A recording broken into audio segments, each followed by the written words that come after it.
Good afternoon. Welcome to our HR Business Services Committee meeting. Today's Monday, April 14th, and we're starting a little bit after 4:30 p.m. We're going to get started with our HR Human Resources report. So we'll start with our HR,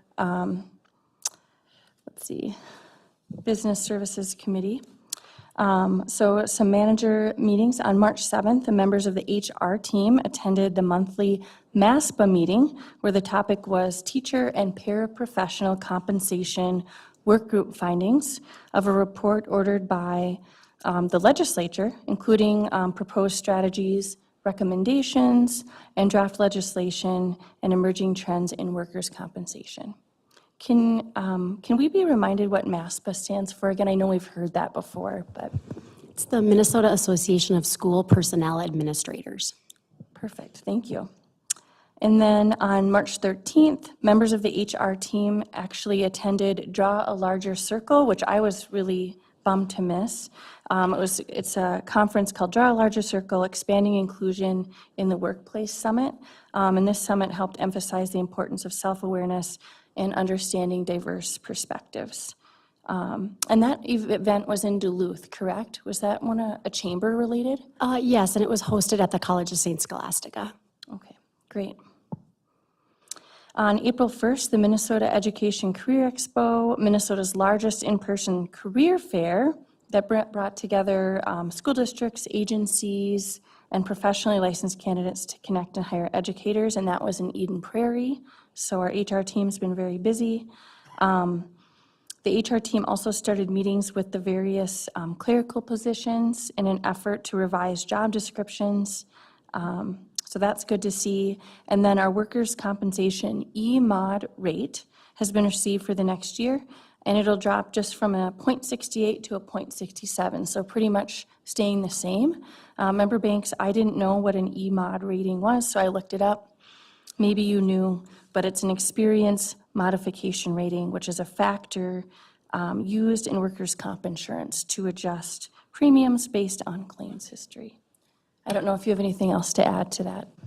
The only thing to add is, I think we've talked about it before, this is a really decent modification. When you start getting above a 1.0 is when you have more concerns. So as long as we're staying pretty close, it really has things to do with severity of injuries that we have, how that moves forward. So having something underneath a 1.0 is really good and good for our rates.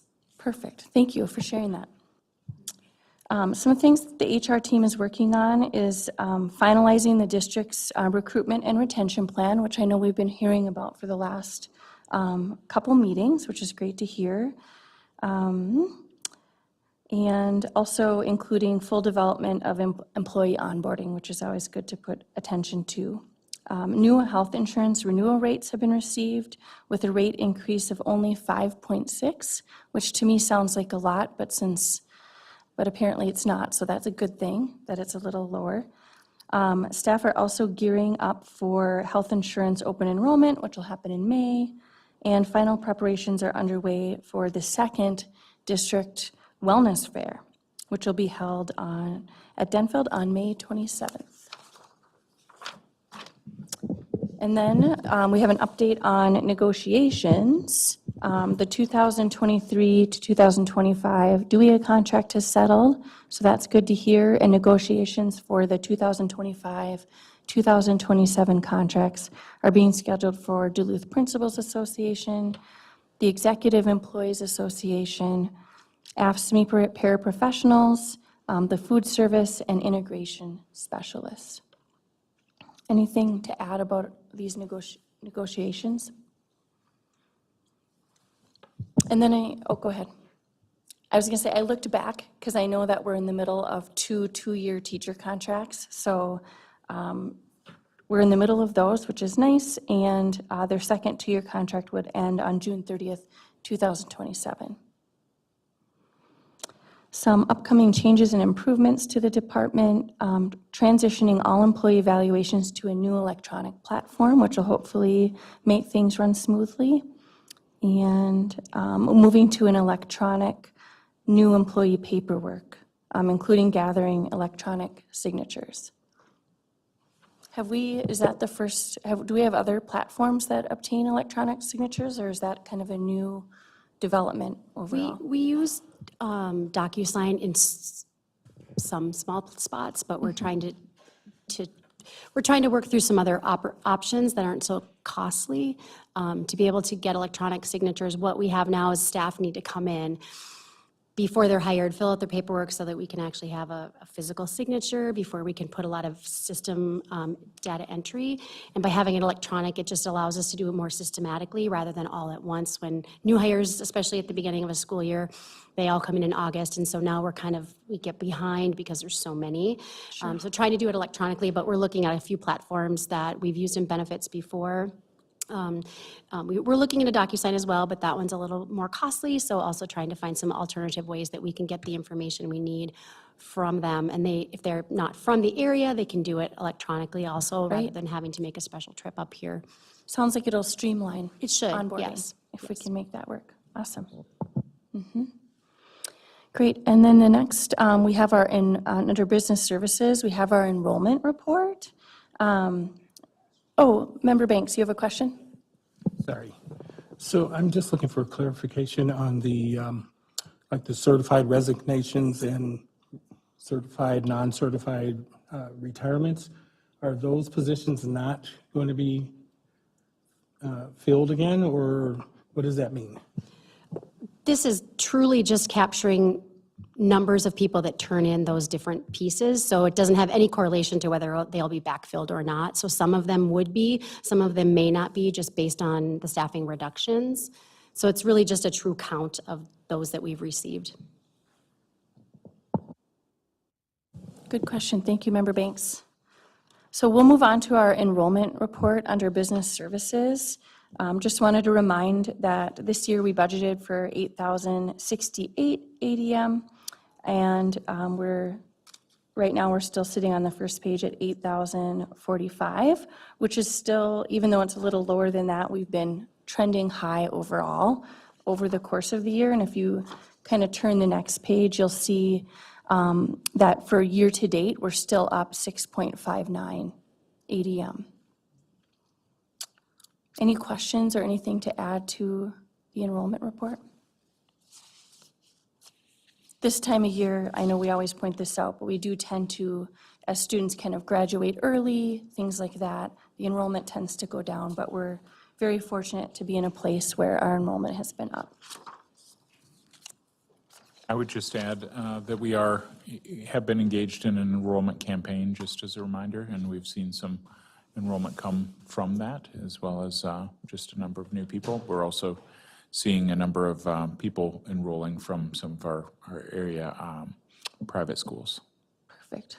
Yeah, I really appreciated that campaign also kind of built in an opportunity for exit interviews and maybe even entry, kind of why are you coming to our district? What attracted you, so that we can kind of keep track of, is it our new schedule? Is it the music program, or whatever it may be that's bringing folks to our school? So we will move on then to our child nutrition department report. You'll see later on in our bids, RFPs, and quotes that we're renewing the bread quote for the year with Pan of Gold. We're renewing the Upper Lakes food bid for the 2025-26 school year, and this will include a 10% increase, probably based on just inflation and the increase in food costs. We also started a meal contract with Kids College Daycare Center, which will be under our revenue contracts. They're going to pick those up daily, and they're being produced out of Piedmont Elementary. We're also applying for a fresh fruit and vegetable grant for Myers-Wilkins, which is great to hear. And I do know, too, that all of our students get to have unlimited fruits and vegetables at all of our schools for their lunches. We also applied to be a sponsor for the summer meals program at approved sites. So sites to include Stowe Elementary, Laura MacArthur, Piedmont, Myers-Wilkins. Denfeld, Rockridge, and Lincoln will also have meal programs with more limited hours geared towards students in those buildings for the summer.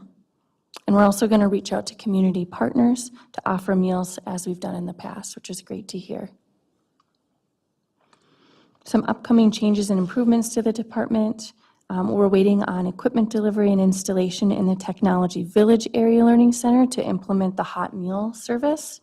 And we're also waiting on a computer drop in this area to implement the online student identification for the meal distribution. So I know this has come up a little bit in the last couple of months, so just glad to hear that that's still rolling and those students can have nice hot meals. Currently, for the staffing for the child nutrition, we have 3 openings, open positions, and our year-to-date meal reports are included on the next page, which is 1 million, a little over 1 million meals and snacks served so far this year. Member Banks, do you have any questions on that one? Okay. Great. Well, we'll move on to our facilities department report. There was, quite a bit in here. So right now, we're working on getting all of the bids completed and reviewed for all of our district summer projects, which we know there's often a lot of them because when the kids are out, that's the time we need to do all these projects. So the scope of work and working document should be in place for the start of summer and the work schedule. Working on the Duluth News Tribune build-out, so our First Street building for the mechanical, electrical, plumbing, and elevator. And I know, Member Banks, you had an opportunity to visit that recently. Do you want to share a little bit about your visit there? Yes, thank you.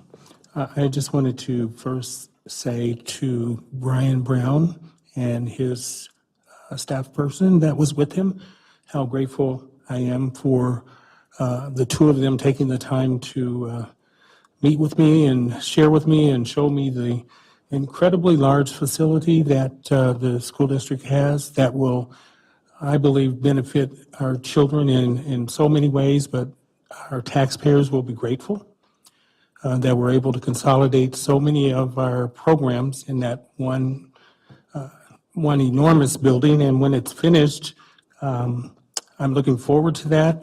But for the 2 of them to take the time to just show me the ins and outs of that facility and what it potentially will be offering, I took a different look at that because I know there was some time where it wasn't gutted.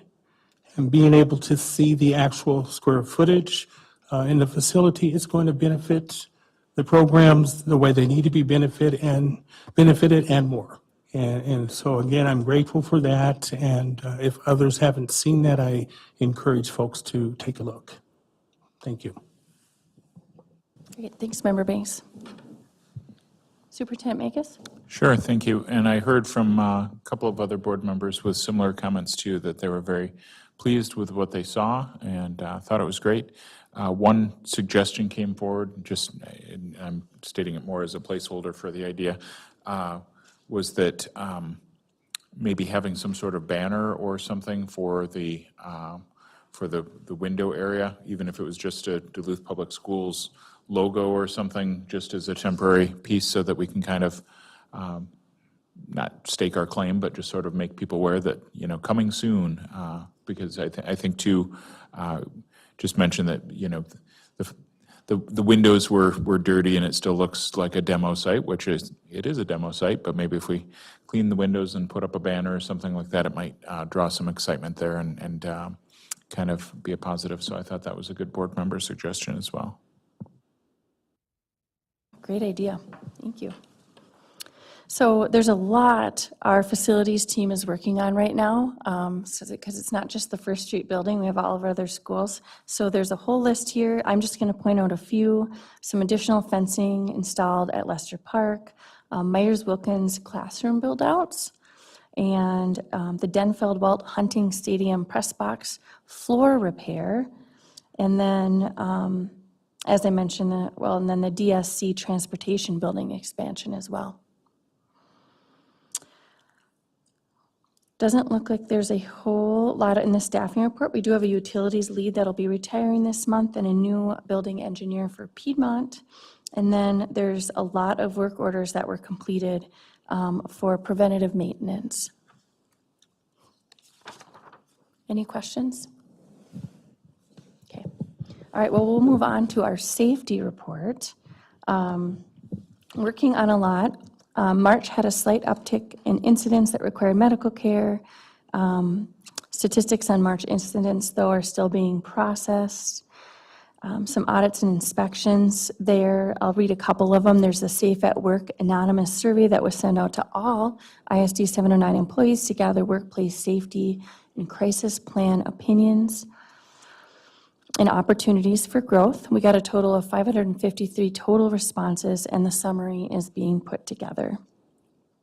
We also looked at the Denfeld automotive lift inspections. Those started, all of them passed, and they're waiting on the final report. And then if we move down to systems and technology update, there was some work on the radio repeater for updates and installation at some different schools. And chemical and hazardous waste disposal, that's always on in there. And then I just wanted to point out down below on the second page, the school crisis prevention. It says instruction documents to assist with the new policy 806 procedures is in progress. Just as a reminder, policy 806 is our crisis management policy. And it says in that policy that emergency operations plan includes training procedures and requirements for students and staff. So it sounds like that's what we're working on. There's a training video for families and staff about reunification that's still in progress.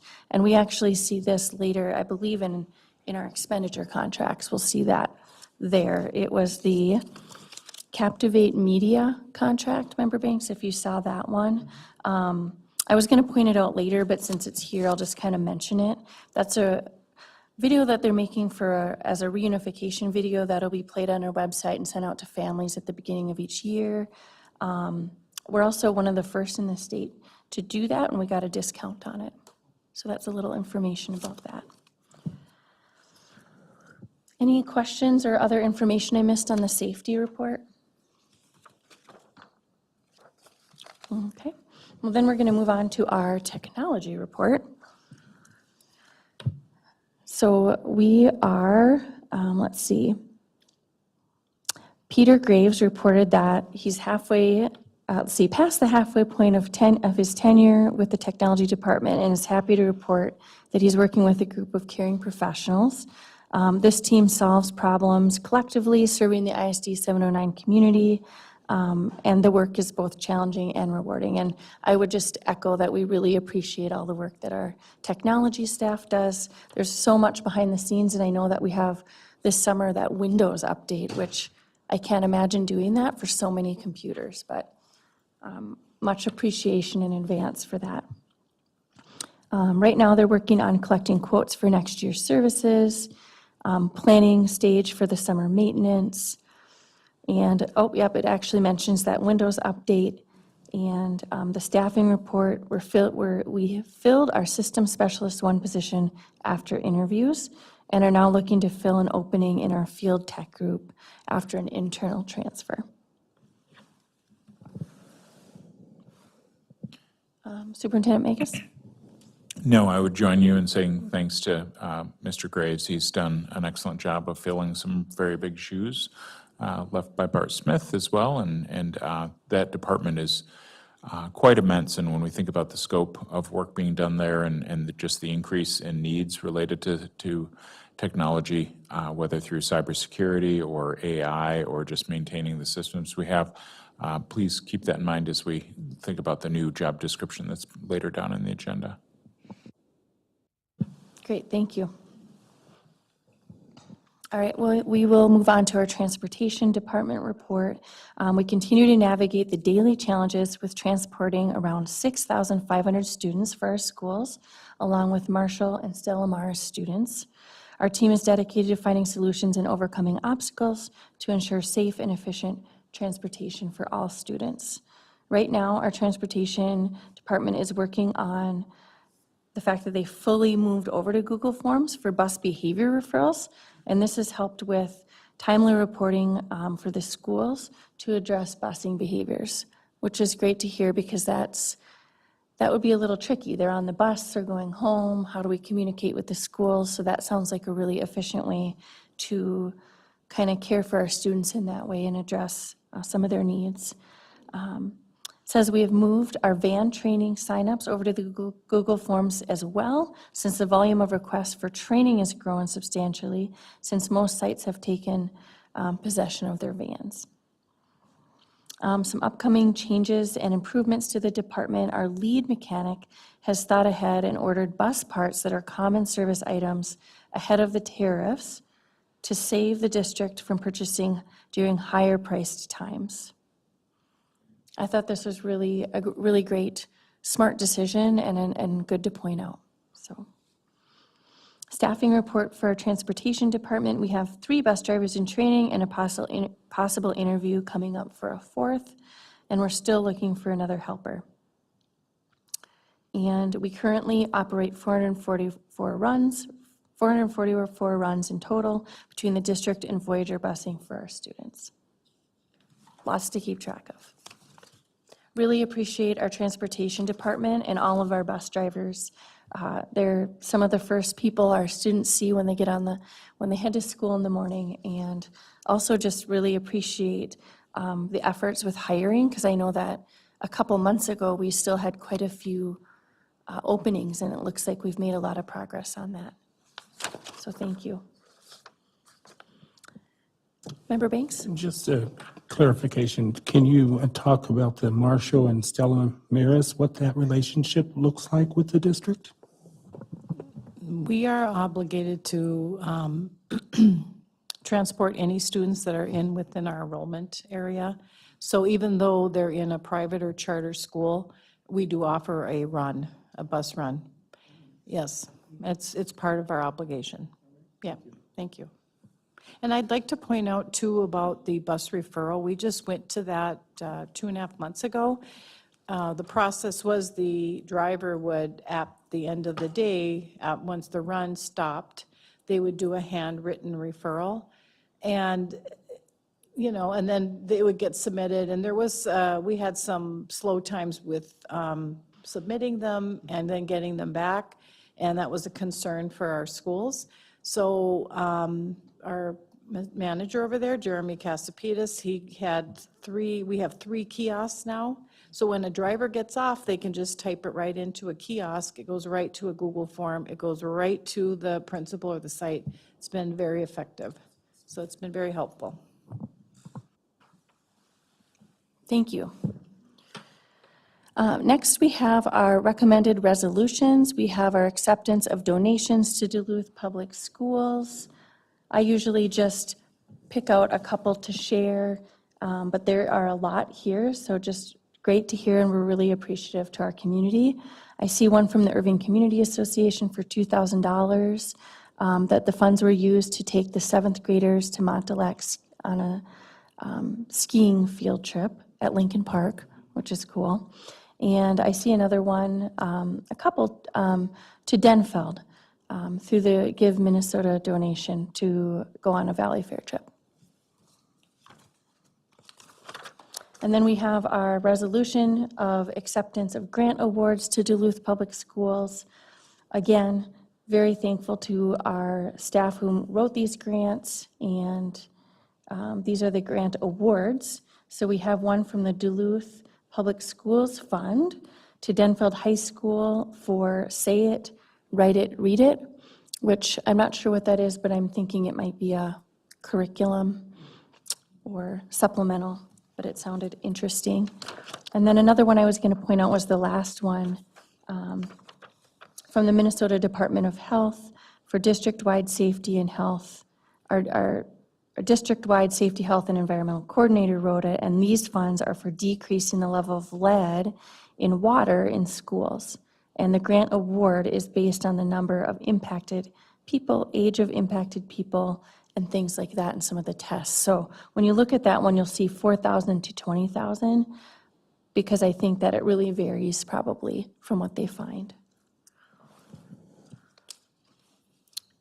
Any questions or further information about that?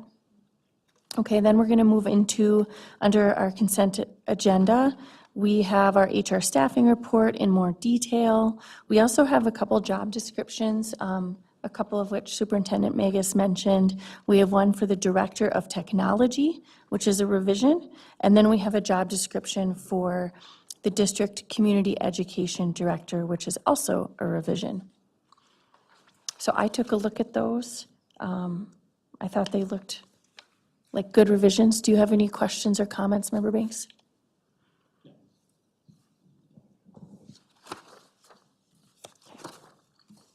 All right, well, we will move on then to our financial report, which is a few pages through there. I'll just point out that at the very top, under the current year revised budget, that we are sitting at $125,811,423.49.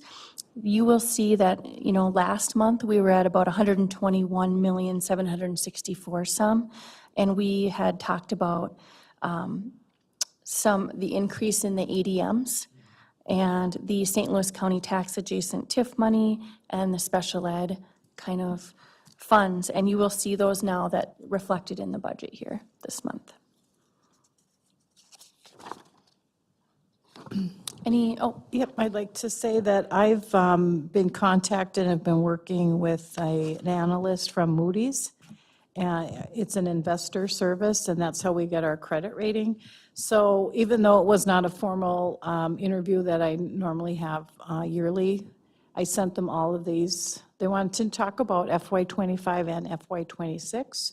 So I sent them this budget, our revision, a copy of our proposed budget realignment, and I sent them our audit, and they do look at all of this. So it's important work, and these numbers mean something to everybody. So I just want to thank you for your support, and we talked for a good hour about this today with Moody's, so. Great, thank you. Thank you. And I know we, as a collective, have worked really hard on our Moody's score rating, and that went up a couple years ago. Correct. Yep. Great, thank you. All right, if there's no other questions about the budget, it's just nice to see those changes reflected there. We can move on. We also have our fundraisers that were reported. So there was a couple fundraisers for 3 for Denfeld and 1 for Lincoln Park. So just great to see. There were some coupon books. There were selling of gift cards, a pizza ranch night, all going for different activities. 6th grade class, baseball, softball, and drama. So great to see. And then we have our bids, RFPs, and quotes. So in here, we'll see 2 bids, one for the Pan of Gold for our bread and one for the Upper Lakes foods, like I mentioned. So those are there to kind of take a peek at if you want. Pretty self-explanatory. And then we have a couple leases. So I took a look at those. We have a lease for the Northwoods Children's Services Merritt Creek Academy, and that is a 3-year. And then we have a lease for the Northwoods Children's Services at Rock Ridge, and that is for 1 year. Any questions about those leases? Okay. And then we're going to go on to our miscellaneous and informational items. We have a lot of expenditure contracts here. And I was hoping, Teresa, maybe if you wanted to, not to put you on the spot, but I did go through I have them all bookmarked here and I looked at them, but are there any that you would want to highlight? And if not, that's okay, but there's just a lot going on here between our First Street building, between the transportation building, and getting ready for all of our summer projects. Is how I would summarize it when I looked at it, but. Yeah, so I think the only thing that I would point out is these are annual bids that we put out for when we have an emergency and we need somebody to just come do the work. Okay. So we call them. So time and material, we call them T&M contracts, it's time and materials. So they bid based on what they're expecting our needs to be, and that's based on information that we put out when we put the bids out. And so that's what this is for. It's just that annual, here's what these are the bid winners for the annual process. So that's why you'll see so many of them every year at this time. Thank you. So if maybe we don't need as much, I don't know, carpentry labor. At the end of the year, it could be less than this, but this is kind of an estimate. Correct. Perfect. Any other extra information about those or questions? Okay, well, we will move on, and there's a lot here to go through, so I'm going to find we're going to move on to our no-cost contracts.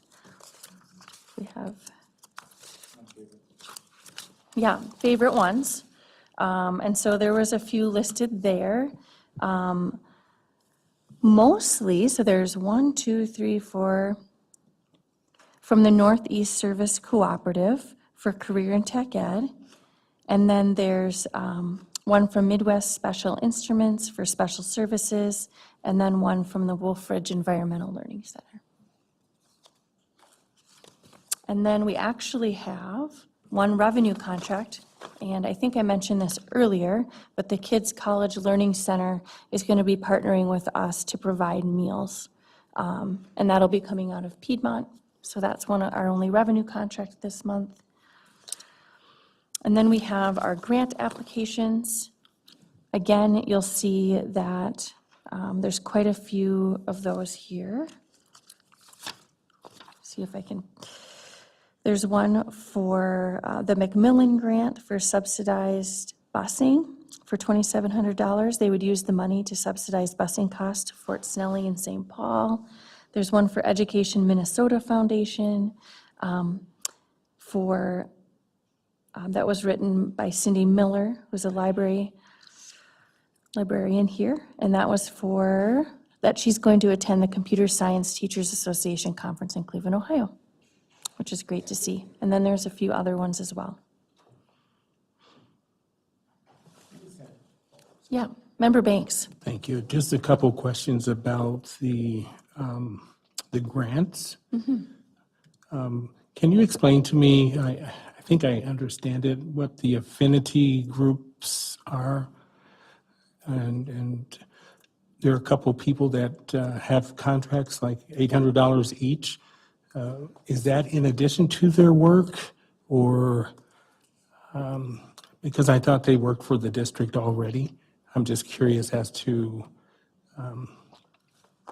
Do you see that? I'm not seeing where That that is is. in the, let's see where it is. It was $800 each for two individuals. I'm not. Oh, that must be the ones that these are the applications, so it must have been the grants received. Contracts expenditure, I Yes. think, is where you might Yeah, have said. that's what I'm referring to. I'm sorry. Yeah. I'm just curious. I'm not objecting to any of that. I just would like to get an explanation of that. The affinity groups are groups that support staff of color and, with efforts to build community amongst those staff or with those staff. It's an effort that comes out of the Office of Education and Equity under the Achievement and Integration Funds. And so it's one of our initiatives to make sure our staff of color feel comfortable and have presence and spaces to have conversations. It's just not staff of color, but it also is LGBT plus, it could be staff of law. Okay. Special needs, it could be Oh, okay. and all diversities. So we call them affinity groups. Sure. Thank you for that explanation. I appreciate And it. there are staff who support those efforts above and beyond their contract today. They also have the individuals that you may see there might be an individual that is funded out of OEE funds to provide training, who's not a staff member. So, staff who have expertise, many of them can engage in separate contracts for work. Thank you. And affinity groups are seen as just kind of a best practice for retaining staff, particularly staff with diverse background. Sometimes we also are able to glean information on how we can improve the organization as far as it being a welcoming environment. Sometimes there are little changes or things that we can make, or big changes that we can make that help people feel more comfortable. So affinity groups are seen as part of our overall inclusive. I would say it's both part of what we do for improving systems, but also for advancing equity in the district. And I know that Human Resources has been somewhat involved as well with some of the conversations related to affinity groups, but they're seen as a good thing.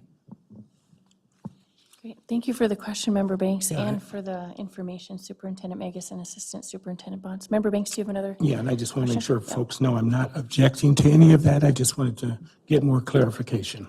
Thank you. Really appreciate it. It's good to hear all that, so appreciate that. And then our last item under the miscellaneous informational items after the grant applications is the FY26 experience modification factor rating. And so that is the last item under that section. And I don't have any questions about that. I looked it over and I appreciate the explanation that was previously given in our meeting about that. Any other follow-up questions? Okay. Well, if there's no other questions, then we will end our HR Business Service meetings for today.